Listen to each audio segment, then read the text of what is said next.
bad trade paperback flocking to the I'm joined by the amazing Allison O'Toole, Dan Price, Andre Owen, Fred Kennedy, Chip Zdarsky.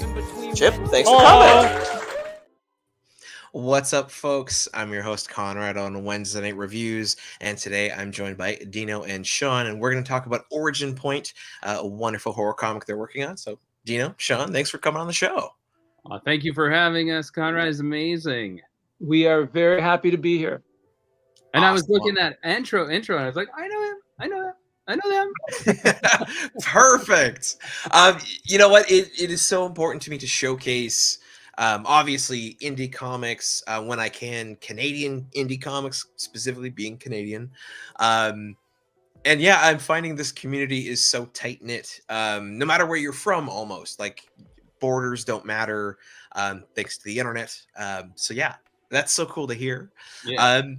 So yeah, just to kick off the interview, my same question I've always asked for the folks watching live now, or perhaps in the future, I guess we'll start with Dino. Dino, who are you?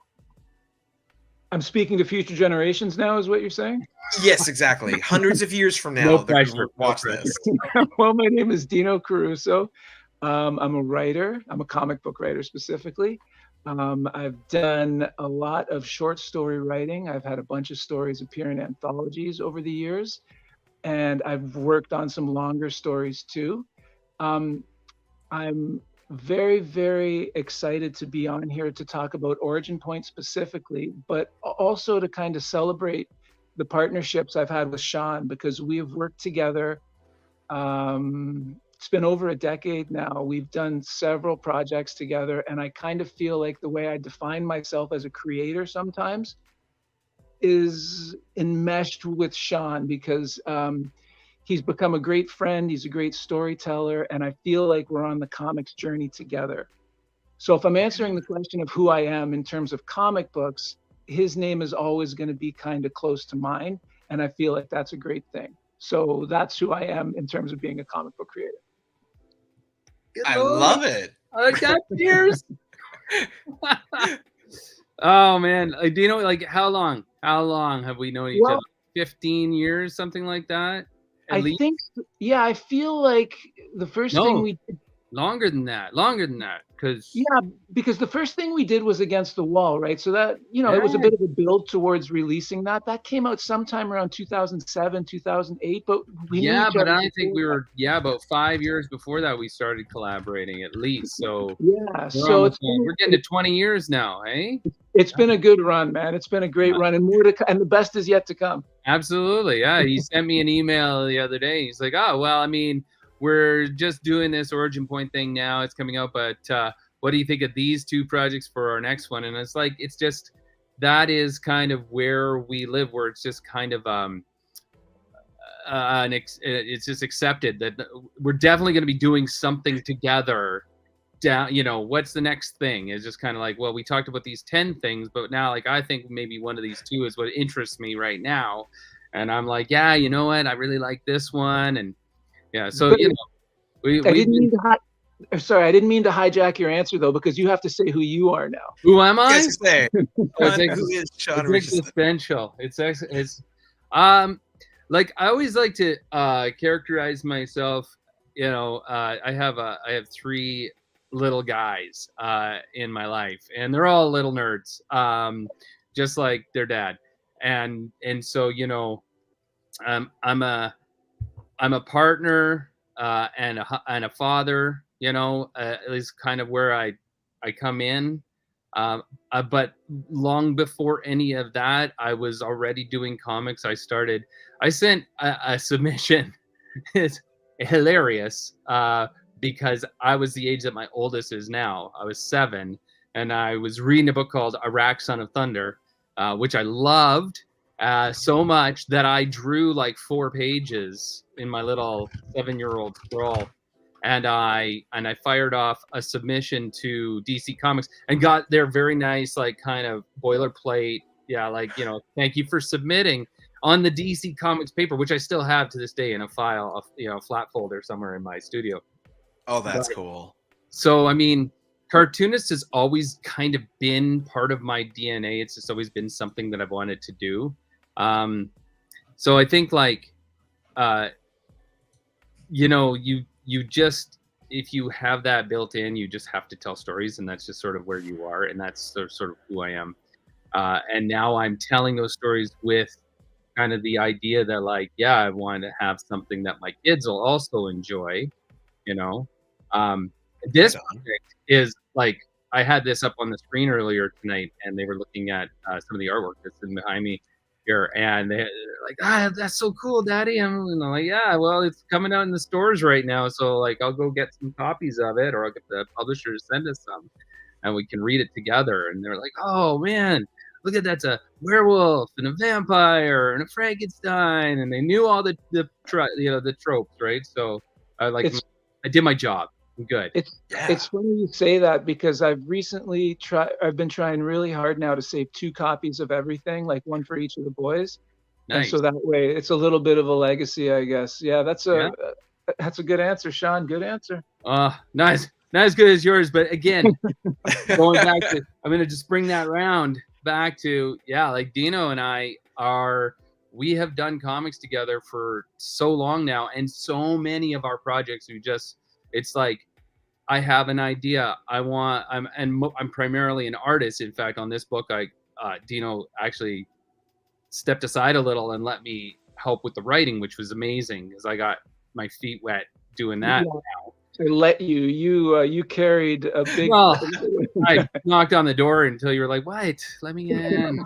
Hey, fine. But it comes back from like the fact that we always have these projects going on, and it's like I was drawing the other one while we were like gestating this one. Wow. And like, so I'm drawing Fisk, which was our last book, and he's like, "Well, do you want to draw this one?" I'm like, "Yeah, but I mean, I got to finish this one, so let's find someone else just to get it out the door." And because we had already gotten a script finished on it, so we found JC Grand from, I want to say, let's say south of the border ish. I should know where he lives. I want to say Brazil, but I'm not 100% where he's at. But anyway, but he was amazing. He jumped on board. He drew like lickety split. Like, I think he finished this before I finished Fisk. In fact, like, he was amazing. So, you know, it was a chance to write with them. And again, like, it's always like, I got an idea. I need somebody to help me flesh this out.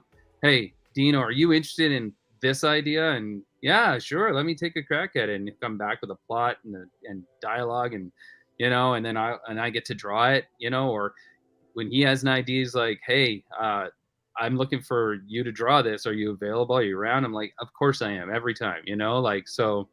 Like, you've had a really good, tight relationship that way, creatively, and as friends too. I mean, I do miss our coffee clutches, man, because I moved from Hamilton a few years ago, so we used to go out every week and have our brainstorming sessions over a cup of Joe, and it was always good times. So this is the only way we see each other now, unfortunately. Yeah. Well, guys, come on. You know what? God, there's 2 things I want to touch on now, but one, just to start with. So we talked about it earlier, and you sort of mentioned it, Sean.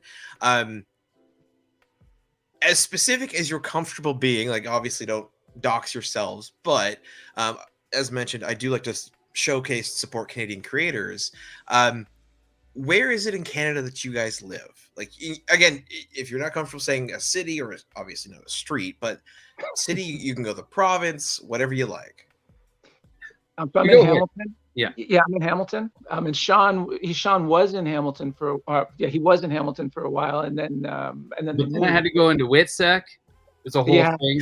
And no, I'm joking. I'm in Barrie, so we're actually just neighbors of you. Like, you're in Toronto area, right? So we're both like a night. Yeah, you're just on opposite sides. Yeah, exactly. It's 40 minutes away for us. Yeah, it's great to be in proximity to Toronto, though, because it feels like that's the hub of comic book making in this part of Canada anyway. So, you know, so much Calgary here, you say that, or Vancouver. Well, I did say they've got their own. That's a show I've never gotten to. I wish I could do Calgary. That would be fun. Wouldn't it? Yeah. So the other thing I wanted to mention, I guess, to get into the book, because we are here to talk about your arc origin point contained within horror comics. Oh, nice. There's the first issue. Oh, nice. One thing I think we'll start off with mentioning all the kids and stuff that I noticed sort of right away in the first issue, and I didn't consciously notice it, but when I finished that last issue, I was like, oh, come to think of it, this is kind of consistent. While the subject matter might not be kid appropriate, the language in the books, actually, you keep it very clean. And I guess, I suppose, now knowing the ages of your kids, that's very intentional. I think, I think there's certain kinds of stories that lend themselves to mature language, and like that's fine. There's a place for that. But I really think that the work that Sean and I do, I think we try to make it accessible, and I don't think anything would be gained by, changing the language for an adult audience, if you know what I mean. Yeah, 100%. Yeah, I have to agree with that. I mean, like one of my great loves in comics, and I mean, I think we all like come from a place in comics where we were a certain age when we read comic books, and I think there's some people that definitely gravitate out of that and they become adults and then they want more adult content, and I do too. I mean, I I was just looking up Brubaker and Phillips. I think the last one with the body on the cover, and I'm like, oh, that's out on that's in. I read almost everything digitally these days, so I was like, oh, that's I can get that from the digital comic Hoopla. I don't know if you know about Hoopla. It's with the library. It's like comics from there and stuff, and it's great too because they kick back a little something to the creators. Everybody, anytime you rent one of their books, they get like it's been read, and so they get royalty or whatever. That's cool. So it's very cool that the library system is doing that. So it makes me feel a little less guilty about not having shelves full of graphic novels. But I don't think that the structure of my house can support the amount that I read it. So it's like, so I've gone mostly digital with that stuff, and I do check out stuff like from the library and that. And I mean, their stuff's always very graphic. It's frequently got some language in it, and that's I think that's where a lot of adults find their entertainment, and that's great. I watch those movies or read those books and all that kind of thing. But we are constantly complaining that there's no entry point for kids in comics. I mean, it's not so much anymore because I think comics have gone all ages, and they like in a good way. There's lots of kid lit in comics now, but I remember over the last 2 decades, people saying, "Oh, there's no way to get kids to read comics. How are we going to get kids to read comics?" And they would try to do, superhero comics like with kiddie versions instead of just making the mainstream superheroes friendly to all ages. They seem to be a little bit more adult. And so, I mean, I'm not doing Spider-Man or Batman, so that's not my call. But when it comes to what I do create with my own IP, then I suppose I'm trying to think if there's really been anything that like at least Dino and I have done in our oeuvre that has been really heavy, and I don't think there has, because like that's where we like to live, is like, hey, could a 5-year-old or a 6-7-year-old starting to read get into this? And is it also going to be appropriate for like a middle-aged person, an old person? Like, let's give everybody an entryway into this and try to make the story something that everybody might have an interest in. So yeah, I think that's fair. Yeah, and that's interesting to me because it would be very easy to, especially with Origin Point, but also with Fisk, to lean into the more adults. With Fisk, like to take it almost in like a Sin City direction, the noir, everyone's smoking, everyone's upset, and yet, like you're keeping it clean enough that anyone can just pick it up, and barring some violence, generally read it. Which I just think is really cool. That being said, tell me about Origin Point, or do you want to call it Horror Comics? Because the arc is called Origin Point. It is found in Horror Comics from Antarctic Press 30, 31, 32. And as of February 21st, which is 2 weeks away, Yeah. I think it's number weekly. 33. Yeah, I believe that this thing is Yeah. weekly. Yeah. So, like I'll start. Sure. So I have always been a big fan of the classic Universal horror movies, right? So you've got like your Frankenstein, your Wolfman, your Dracula, or werewolves, whatever have you, and every iteration of it. I mean, like I'm a sucker for all of that stuff. I even like the Tom Cruise Mummy. Okay, I'll admit it on a live stream. Is this being recorded? Are we going to erase this later? Oh no, it's live forever. It's out there now. No, but I mean anything that's got like I've watched all the Godzillas, I've watched all the King Kongs, anything with monsters, with and I mean when the violence is inherent in those stories, right? In that kind of horror. I mean, in any kind of horror, there's violence is part of that. It's the thing that we're afraid of, right? We're afraid of death. We're afraid of injury. That's like a very human thing that generates fear for us. And Good old mortality. that's right. So, I like to play in that. I like to consume that kind of media. But then the other side of that is you can make these things scary or intriguing for an older audience. Maybe they're not as frightening, but something that there's something in there. They're like, oh yeah, I remember. I like these tropes. I like these characters. I like these designs. There's something about this. A little bit of light violence. I mean, there is some. Sure, there's people not making it to the end. Okay, there's there's dismemberment, I suppose. But it's also very stylized. When you look at the artwork, a lot of this artwork, it's that's what I like. Like you take Mignola for example, right? Oh, Hellboy. I'm not trying to compare us with Mike Mignola, of course, in the least. But I mean, in the terms of tone, I think we're trying for that. That's what we're kind of aiming for. Is like there's a bit of that supernatural or that sci-fi to it. There's the cool designs, and he works in a very graphic kind of style where some is left up to your imagination. Some is just kind of like iconic in a way, and so you're not seeing like all the intestines spill out or whatever. This isn't Friday the 13th or yeah, exactly. Right? Not a slasher, bloody, hostile kind of deal. So that's where we tread that line. So you kind of want to make it something that's intriguing for the older folks, something that might be a little scary for the kids. But again, I always do try to write in mind with younger audiences, is there something that's really going to be off-putting there, or is there something that I think like what can they handle? And I try to think back, like when I was 7 or 8 and starting to read comics, right? What did I find intriguing? Yeah, like a little bit of swordplay, a little bit of decapitation. I was okay with that if it was just on the page. I couldn't watch it on the screen. It was too much because it was real on the screen. But on the page, when it's an illustration, I feel you have a little bit more leeway, right? So yeah, you can squeak it by. Yeah, exactly. Like one thing too that, and again, I highly appreciated that you guys sent me the 4 issues, so I've actually finished what will be coming out.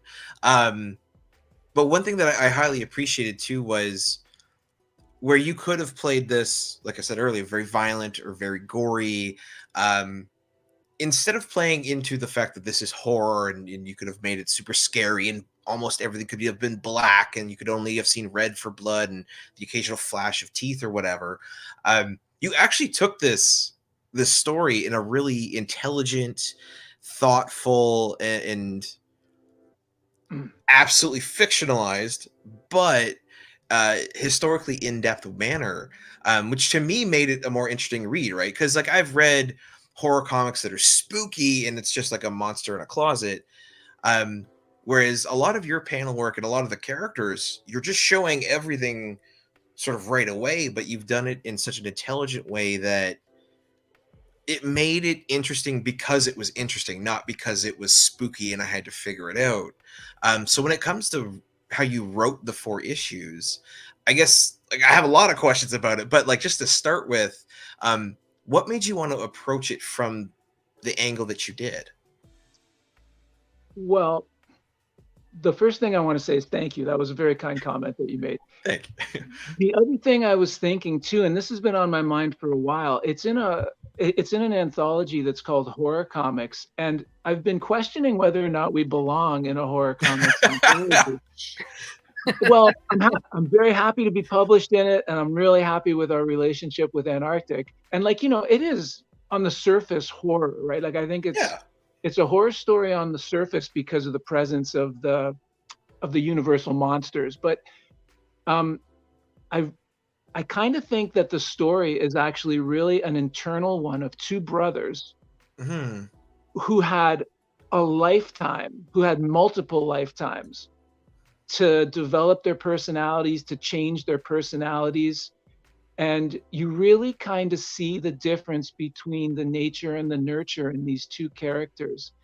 And then the ultimate thing that's going to happen is that these 2 characters are going to meet up again at the very moment of their birth. And I don't want to give too much away, but just the whole circular idea of the story in terms of plot was really kind of a cool puzzle to play with. And I feel like that was my contribution. I feel like Sean's contribution was to take the idea that I had and to weave it into this historical tapestry that never would have occurred to me in terms of some of the stuff that happens in the 2nd and 3rd issue. In fact, I kind of feel like if you were going to split up the responsibilities that we had, I kind of took 1 and 4 and Sean took 2 and 3. I mean, that's a generalization and that's a broad stroke, but that's kind of how I see the way we handled writing this. And then go ahead. Well, and I was going to say the historical approach and the political intrigue stuff is stuff that I never would have came up with. And it adds a different, it's kind of like, chocolate and peanut butter, right? The stuff that I'm allergic to peanut butter, but that's okay.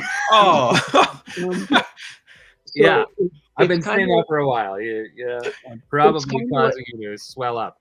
Yeah, so it's kind of like the chocolate and the peanut butter approach here. It's like, like my idea was good and Sean's idea is good, but when you put the 2 of them together, I think it created something really unique and something that neither one of us could have done on our own. And I think that is the ideal kind of writing partnerships. Like I think writing partnerships are hard because, it's not competitive, but you each want to get your votes in there. You each want to get your ideas spoken out loud. But Sean and I found a way to do it that was collaborative and that it's like we built on each other's ideas rather than tried to push each other's ideas out of the way. You know what I mean? Oh, yeah. No, I agree with that. Yeah.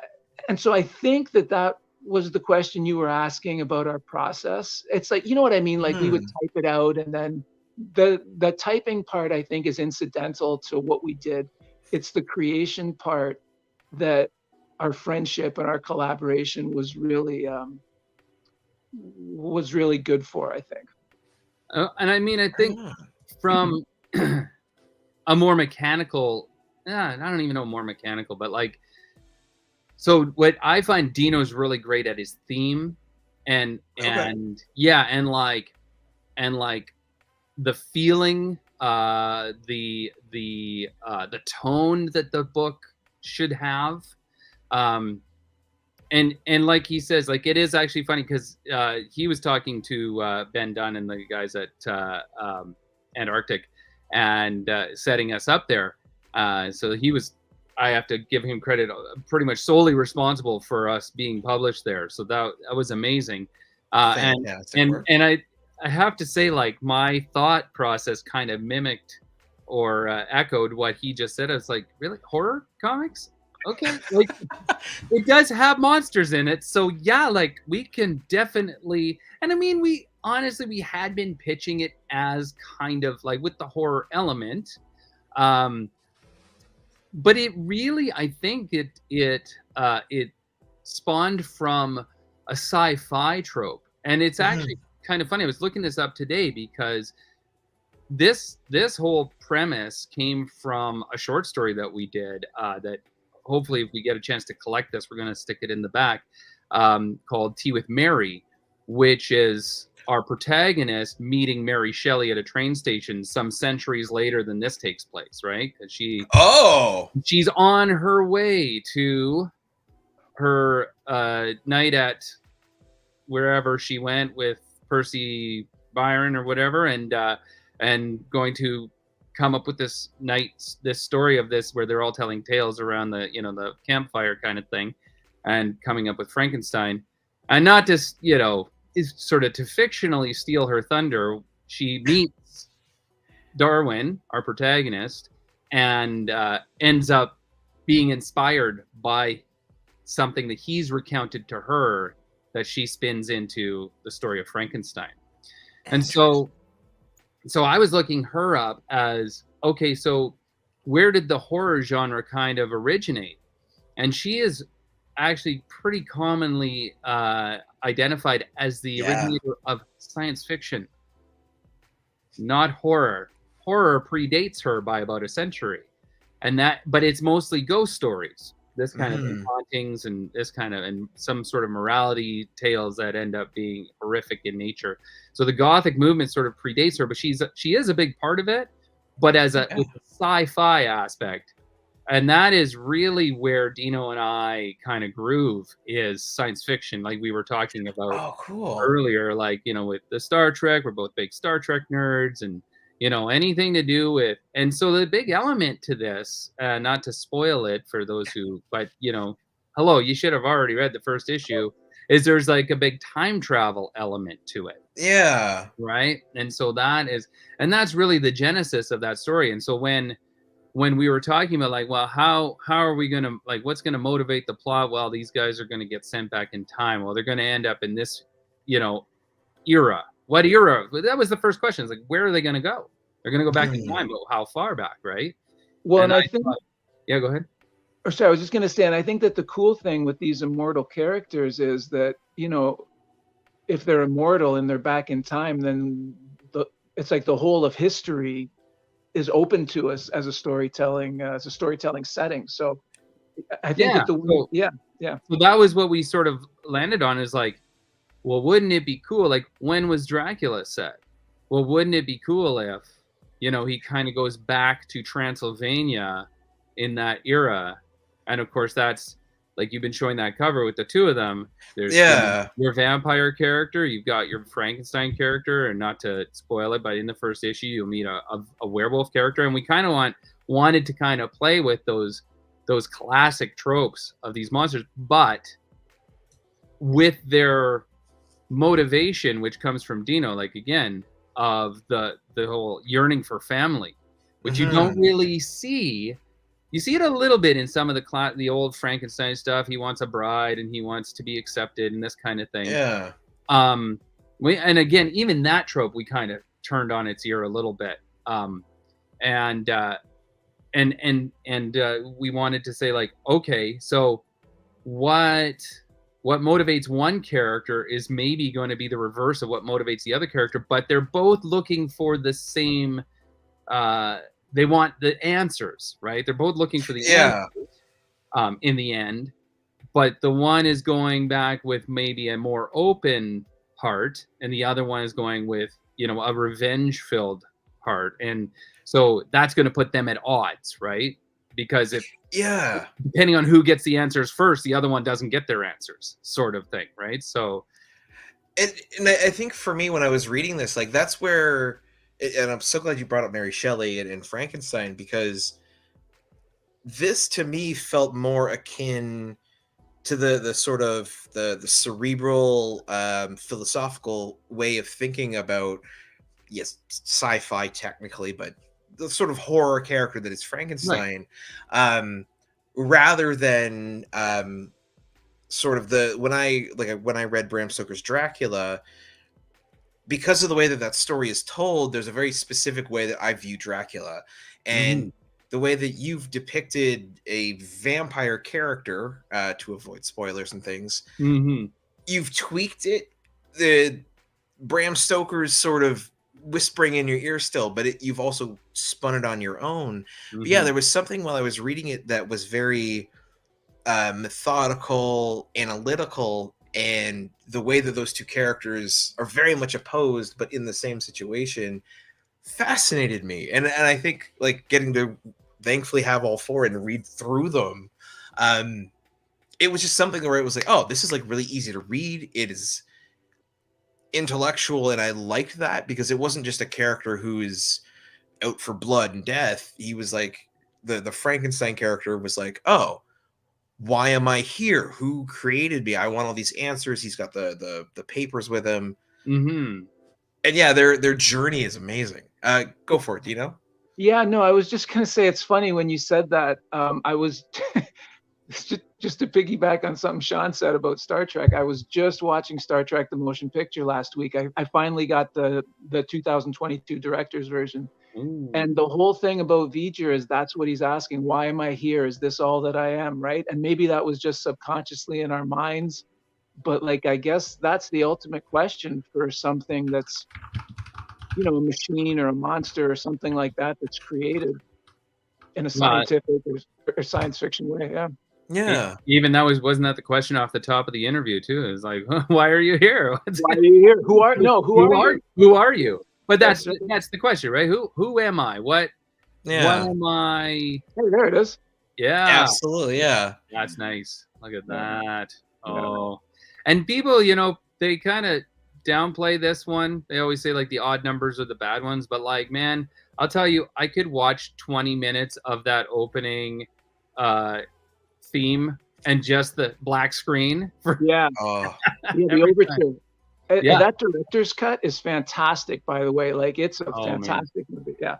I'll have to check that out. So like, I think, the technical stuff, like I'm really fascinated with the what if history unfolded a little differently than it did, or what if some of these, and I think this is really kind of where I live a lot, is like, what if something that we think is a myth or a legend or, you know, some sort of fantastical thing that, that didn't really happen. It couldn't have really happened. Well, what if it did? And what if these stories that we come up with are all, you know, spurred on by some event that took place, and now it's been covered up. We've forgotten about it. It's, you know, 800 years ago. We don't really know what went on.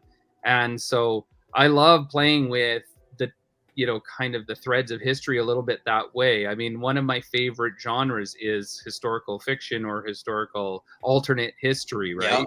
Like, that's why taking it back nerdily to Star Trek, the Mirror Universe is such it has been revisited so many times, I think, is because they say, like, look at these characters that you have, and we know their story, and this story is true. This is how Kirk behaved. This is how Spock behaved. But what if at some point things changed in their past, and this is who they became instead? And they, you know, because they were raised in this ultra-violent, militaristic kind of environment, and then they had to be these other people. And is there something of the original character still in that person, right? So those are fun stories to tell. So it's like, what do we know about Frankenstein, right? We know this story that Mary Shelley told, and it's been retold countless times, you know, and so good, you know. But I love the idea of, like, what if he lived a little bit different kind of a life, and he was something else? And what if Dracula or the vampire character was something else? What if the werewolf was something else? And where did they all come from? And so that was sort of the origin point.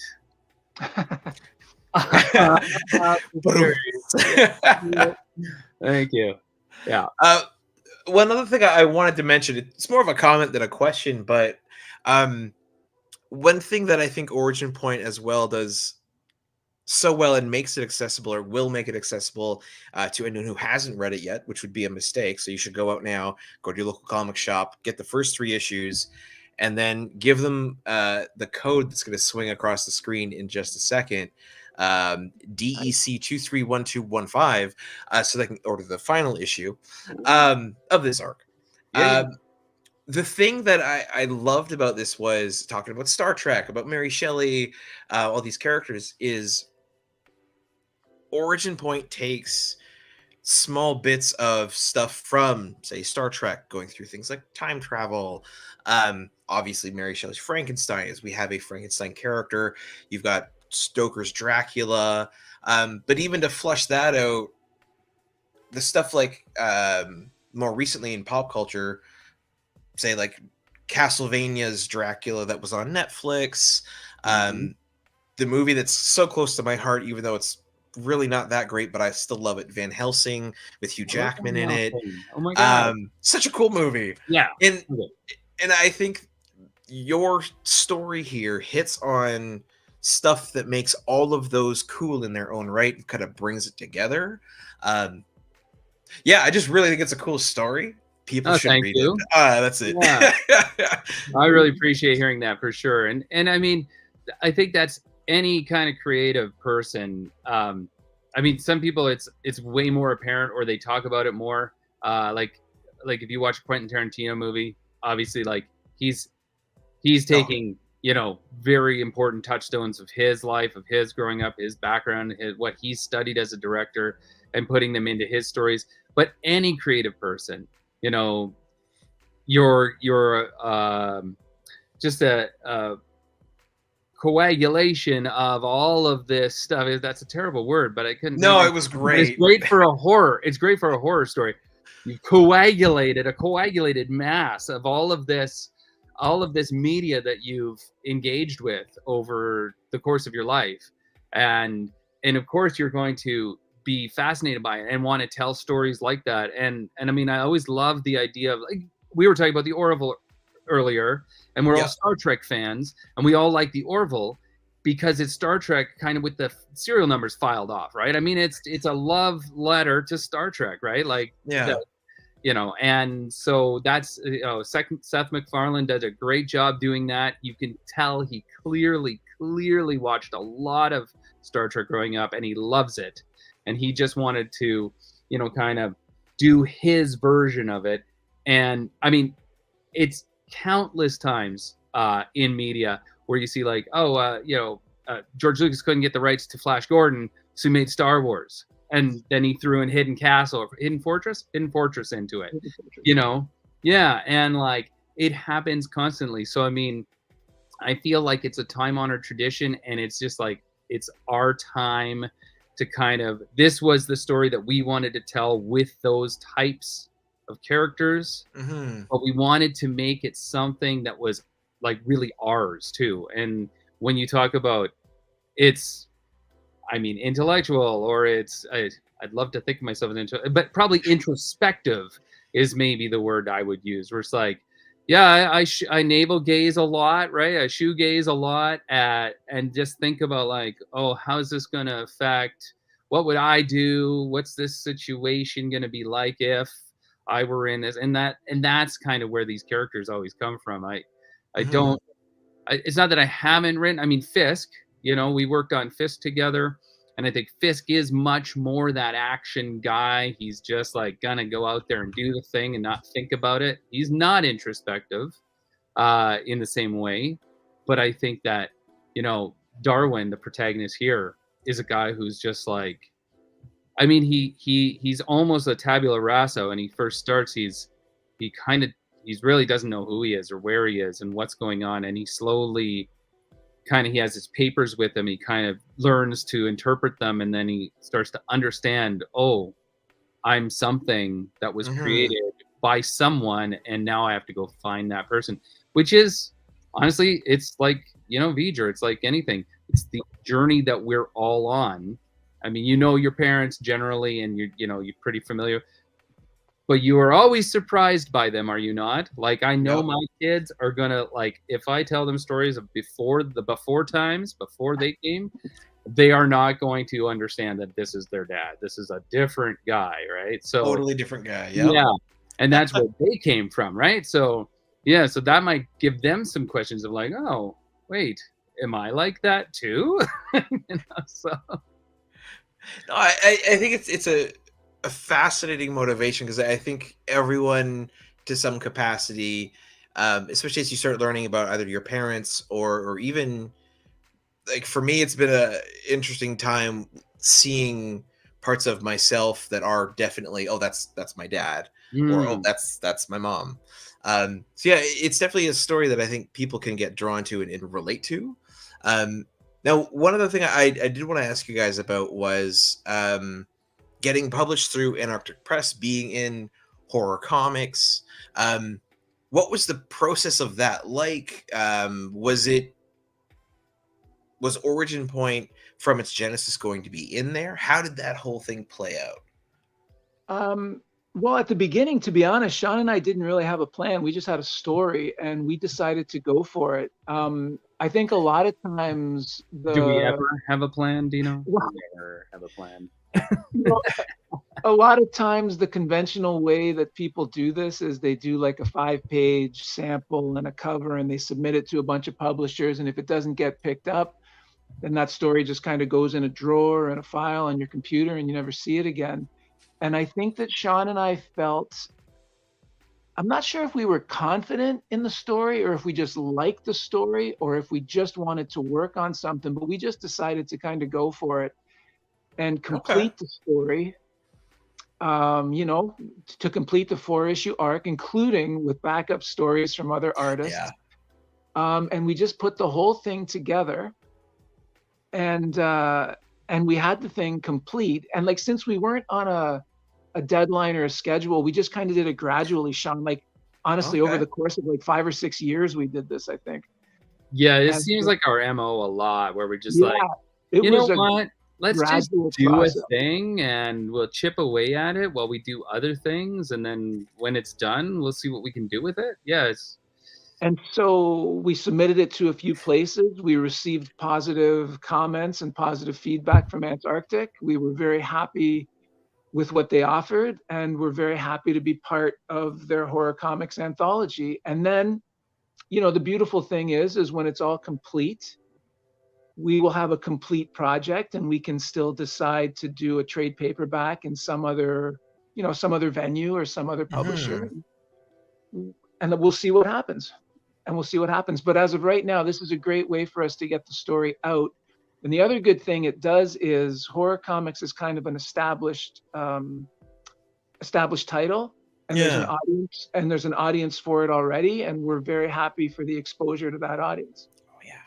yeah, and that is something like coming in at number 30 is great because if you come in at they're like, hey, we're gonna launch this thing, you can be the first arc, and they go, oh, we made it 2 issues. Yeah. We're not seeing any sales really, so we won't finish. And I've been there before. I've been there with publishers who will remain nameless or whatever, but like where you do the one and then like, it didn't sell as well as I'd hoped, so why don't we do the next one digitally? And it's like, oh, okay. And then you do the next one and it's like, yeah, nobody's downloading it. And I mean, that is partly like, I think that's partly hugely on the artist, of course, right? Like the creator, because you have you don't have maybe whatever people are looking for right at that moment. It's not, you're not part of the zeitgeist maybe in a sense. But I think it's also a very crowded pool, and so you need to make a big splash, and that's not always incumbent on the creative team to be the one out there flogging it, right? I mean, So marketing is for. it's indie comics, so you do. And one of the great things about that is you get to meet all sorts of really cool people while you're doing that. But it's tough to budge that needle a little bit, and it's so nice that like they've been putting this book out, and I'm already seeing the solicits for the issues coming up after ours, right? So it's like they're still going, so we were part of that, and it was super easy too. I mean, everybody was just like, yeah, man, just like whenever, we'll slot you in, and like when it's ready, it's ready. We don't want to rush you. And we were like, I was like, I'm Mr. Procrastinator, so I was like, hey, please give me a deadline, like just give me a number that I have to hit. But I mean, I did. I got it done. I got it out there to the editor, and for a bit, I was like, is this like actually really a thing that's happening? Because like, because they're busy, they're doing their thing, they're getting the books that they're working on out, and then all of a sudden the email comes in like, hey, you're going to be in these issues. They're good. Here's the sell dates, like here's the codes, the diamond codes and stuff. I was like, oh man, we're back in the catalog. That's amazing. That's awesome. Super fun to be in the catalog, right? And because I also work a lot in just self-published stuff where I just like Dino says, you have an idea. It's like a dog with a bone. You just can't let go of it. So you're like chipping away on that while you're working on this other thing. And then like eventually you get it done and you're just like, well, it's on my website. So, or, I printed 100 copies of this and I sell it at conventions. So, like, that's the smallest of the small fry, and I do that, and then it's also nice to be kind of up a couple of rungs in the ladder where you're like, hey, a real publisher with a real line of comics that we're part of, and they're putting it into Diamond for us, and amazing. It's a great feeling, and it's really nice that they were just so easy to work with. But again, I credit Dino entirely with that, because he knocked on the doors and he cold called the people and got their interest, and it's fantastic. And I hope that if this one does well enough that they're like, yeah, we'd love to have you do another go around. We've got way more arcs in us of this character to continue his story. So yeah. So go out and buy it. So they want us to do more, guys. Come on. Yes, this is the code. Go to your shop, have them pre-order it, get it, all of them. Buy the ones that they have in stock. Go read this book. It's so cool. I really appreciate it. And you know what? Again, it's like it was one of those things that, like, had nobody said yes, I think down the line we probably, when we started this, it was kind of around that advent of everybody's doing a Kickstarter. So, we did a Kickstarter for Fisk. It went reasonably well. And, maybe it's time, or maybe it would be time when this was done, had we not had another avenue to like, hey, like maybe we can put it on Kickstarter. It's all done. Nobody's going to lose on this one, right? So yeah, exactly. Yeah. So it was just one of those things that it was a story that needed to be told, and we told it, and then we found a home for it. So yeah. Awesome. And Dino, you were going to say earlier? Yeah, I think what I was going to say is that having the project complete, which Sean and I had the luxury of doing because there was no real deadline for us, right? We just kept chipping away at it. I think that's really attractive to a publisher because, all 4 issues were done. And I think that the content is very important. And yeah, it's always good when you can show them the end of the project, because I imagine that a lot of people, they said they have a proposed schedule for when something's going to be done, but then life gets in the way, and so it's nice to be able to hand them a completed 4-issue story. Yeah, I can just imagine the relief when it's, oh, hey, here's the whole thing done. Yeah. Because like, I appreciate being an anthology series. Sure, they could have broken it up and done issue, origin point 1, 2, and then a couple issues later 3. Oh, here's number 4 to finish it. But yeah, just being able to give them that, I am sure the editors, the publishers, everybody was just like, oh, cool, we're covered for however long they published them. I think you said it was weekly, so yeah, it we're looks covered like for a month. Yeah, it looks like it's weekly, which is nice because that gives them that month to kind of go and chase other projects and make sure that those are coming in when they're supposed to. So I think it was really in our favor to say to them, like, yeah, we've got this thing. It fits your mold, right? Like, you've got this horror anthology line, and this definitely fits that, right? And like all this talk about like theme and introspection and the goals of the characters and stuff. I mean, I love that you picked up on that and that's all in there.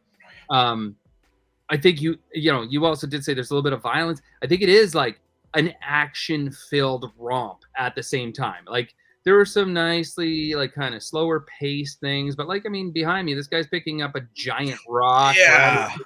Right? And like, can we talk about JC for a minute? Because this guy, Oh, please do.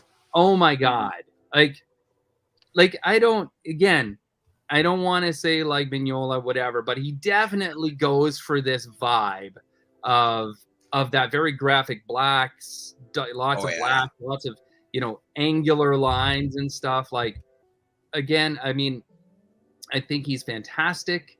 And I think that he brought something to the book that I would never, and it's funny because as an artist, you always think like you're bringing something to the book that the writer's never seen before. You're like, oh, look at me, I'm Mr. Art Boy. But like when I'm now in the other position where like get the pages and I'm like, that is, and I guess doubling down as an artist, not the way that I picture stuff at all, because you always see like your own style on things. I read the script, I write the script with my own ideas in mind. And so when I see his pages, his artwork come in, and I'm like, oh my God, he's got like these dark shadows and like the deep blacks, and he's got like the, this is like a really cool quiet part with, and then let's also talk about Paul Little, who's a colorist, who's contact and connection there. He's another Canadian, by the way. Yes, he is. Yeah. Love it. Yeah. We're 3/4 Canadian on this all the way, so pretty good, I have to say. By Canadian broadcasting standards, it's a Canadian project. There you go. Perfect. And like, I mean, he just brings these lines to this life. Like, I mean, this could have been colored a dozen ways, but right in this page that you're showing here, I mean, that tone, that atmosphere that Paul's brought on there is just phenomenal, and it just melds so perfectly with JC's with line art. I think that we get to some action sequences and stuff, and he's so kinetic and so frenetic, and you just kind of like, it's visceral. You're just sitting there, it pops off the page. There's a splash where these cops are busting through a door. And are you okay if I show that? Yeah. Why not? Yeah, it comes. It's right in the first couple of pages here. But I got that double spread, and I lost my mind. I was like, Dino, this is amazing. Where did we find this guy? He's awesome. Yeah, we were very lucky to find JC on whatever message board we were using at the time, and he turned out to be a great artist, a quick artist, very professional. I would be very happy if we got a chance to work with him again. So and another thing that I love about doing projects like this with Dino is because I am also the letterer and the designer on this. So not necessarily some of the stuff you've seen in the Antarctic book, because I've seen that, and they've changed a few of the designy stuff, like at the beginning, just the title page and that kind of stuff. But all my lettering is the same. It's my stuff in there, and like the boot through the door. I know it's you can't really see it as the double page here as much, but the bottom panel where it's across both pages, and it's just these guys in the attack gear, and they're kicking. Just amazing. It's in your face there. I had to put the big slam in there to drive it home, and he's fantastic. Yeah, I mean, I'm hoping that should Antarctic say, like, let's go for another go around on this, we'd be interested in having you come do another 4 issues and tell the next part of the story. That JC would be available again, and we could get that off the ground with him. I hope so. Same with your colorist, because fabulous job. Yeah. And now, like, having said that, it is a complete arc, right? So it gets to the end of the story, and you're not.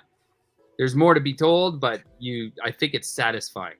Yeah, it wraps itself up nicely. It does end, but as you did for the final bit, you put the end with a nice little question mark, which I loved because you're right. It is satisfying that this finishes, but it's like there's so much more you could tell, and as a reader, you pick up on that. And you're like, oh, there's so much potential, especially because of the nature of characters like Frankenstein and Dracula, where as long as they don't die, they're just going to keep persisting. And yeah, the story, the year the story focuses on is 1553. No, 1453. It jumps.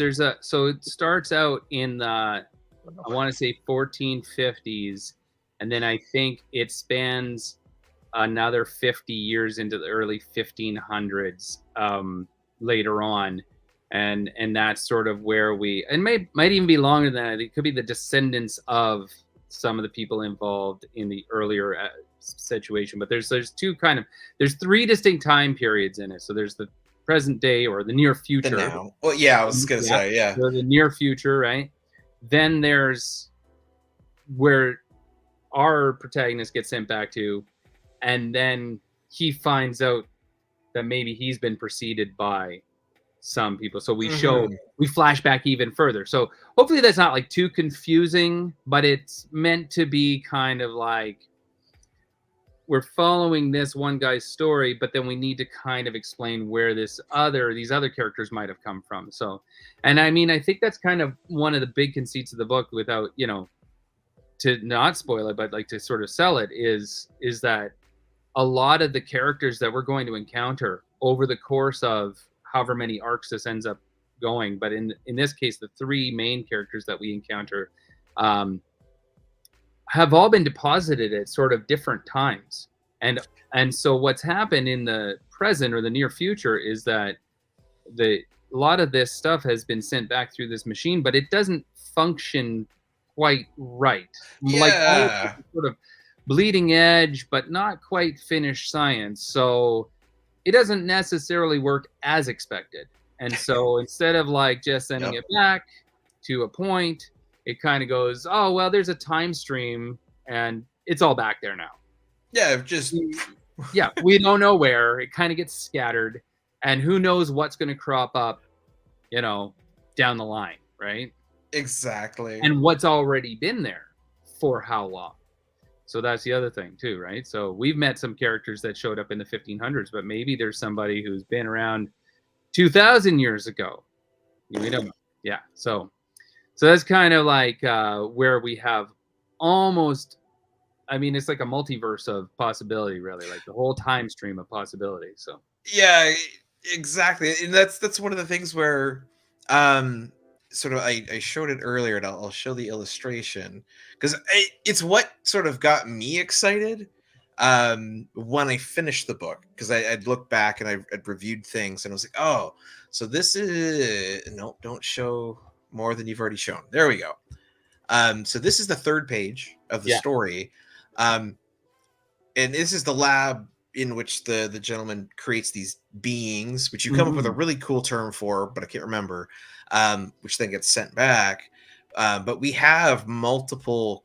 Your story focuses on 3, but we can already see here that there's more than that.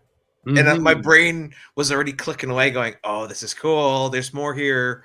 So yeah, it's just exciting. Well, you went back and you were like, "Oh, but wait, there's only 3 here. But how many silhouettes do we see here?" Yeah. So, and of course, it's a little bit random in the artwork, right? We wanted to kind of leave it vague, so it's like, it's there, and then you, like an astute reader such as yourself, could go back and go like, oh, but like you can count heads all you like, but that doesn't tie us necessarily to a particular, because we don't really know how the time stream works, right? Exactly. And I will say that the short story, the back matter, the short story that ends issue 4, addresses some of that, and it also kind of plants a little bit of a seed for where we could go next. But yeah, that was actually a really good observation about the creations, the scientific creations that were all kind of lumped together in the lab. Yeah, I loved it. That being said, Sean and Nina, we are 30 seconds or less from our hour. So I do want to keep it to the hour if we can. We'll go over, but that's okay. But sort of my last two questions that I'll ask tonight, and I have a feeling I'm going to get really different answers from you both, which is cool. My second last question for tonight is going to be a classic, which is simply, currently, what are you two reading to enjoy? I brought them. I did my research for you, or I did my homework for you, and I brought them. Perfect. I'm currently reading, let's see if I can get it on here, The Comic Book History of Animation, which is by Fred Van Lente and Ryan Dunleavy. They also did the comic book history of comic books, and they did Action Philosophers. Oh, cool. This is fantastic. I highly recommend this. This is great. And then, so this is the comic I'm currently working through, and then I'm reading a novel called Cat Chaser by Elmore Leonard. Oh, beautiful. I have to, I'm not force myself, but I really have to kind of keep encouraging myself not to just focus on comics. I love comics so much, but it's really important to get some different stuff into the brain too. Yes. So for me, I don't know, is this going to be backwards? I don't know what this is going to say. It's Where the Body Was. The Body Was. That was the one I was referencing earlier, and I haven't really dived into it yet, but I've been hearing such great things about it. I know it's probably a little old, but like fairly recent of their bibliography, I suppose. But I am a giant sucker for Sean Phillips' artwork. Anything Secord-Reitz, like just everything they've done has just been so beautiful and amazing. So I'm very excited to get into that. Big fan of that. And then I don't have that much time to read, sadly. I don't really read as much as I should, but I do like to watch a lot of TV because I know it's very intellectual. The last great thing that I watched, and again, I mean, I don't necessarily come to things as they air, and I'll hear about it, and I'm like, oh yeah, I got the way, but there's lots of media out there, you know, and I try to keep up on like the nerd stuff I can. So you know, I've watched Echo, I watched Loki season 2, which was fantastic. I like all the Marvel stuff, I like all that. But I thought that, keeping it horror here for now, that The Fall of the House of Usher was amazing. My wife and I binged that, and like we were just like, okay, we got to go to bed, we got to work in the morning, and it's like, you know, like 1 a.m. it's like, okay, we really got to go to bed and work in the morning, right? So because we have that little window of like after the kids go to bed, and then like we have to go to bed because we have to both get up early as well. So it's kind of like that thing where you're like, okay, I'm really going to be underslept for this next week because I cannot stop watching this. And I mean, just everybody in it was phenomenal. And again, it's, you know, that whole haunted house, like going back to the Haunting of Bly Manor and the Haunting of Hill House, that same creator. Is it Flanagan? Is it Mike Flanagan? Is that his name? Yeah. But God, he's just nailing it with that stuff. And this was, I think, the greatest one to date. Like, I loved Haunting of Hill House. Bly Manor was kind of hit or miss for me as much, but like it was still enjoyable. But this one was like just firing on everything, because I'm like not a huge Poe nerd, but I am fascinated by that stuff. So yeah, like I definitely I quite enjoyed that. So I talked way too long. I'm sorry, you won't even have time for your last one. No worries. You know, it's funny because that show has come up so many times in my recent history. I'm as well quite a big fan of Edgar Allan Poe. So yeah, it's definitely something where I'm like, it's on the fringes of like, Konrad, you should check this thing out, and I just haven't done it yet. Oh yeah, it's very clever too. Oh good. Then my last hopefully simple question for you: who do you two think I should have on the show next? I'm going to shout out the rest of the Origin Point team, and I'm going to say JC Grande, Paul Little, and our backup artists were Simon Fernandez, Alex Diotto, Bethany Sellers. They were all really, really great to work with, and their contributions to the story are fantastic. So I'm going to be Team Origin Point for my answer. Oh, love it. You're a pest. Okay. I might have to change my answer. No, you know what? Valentine Delandro.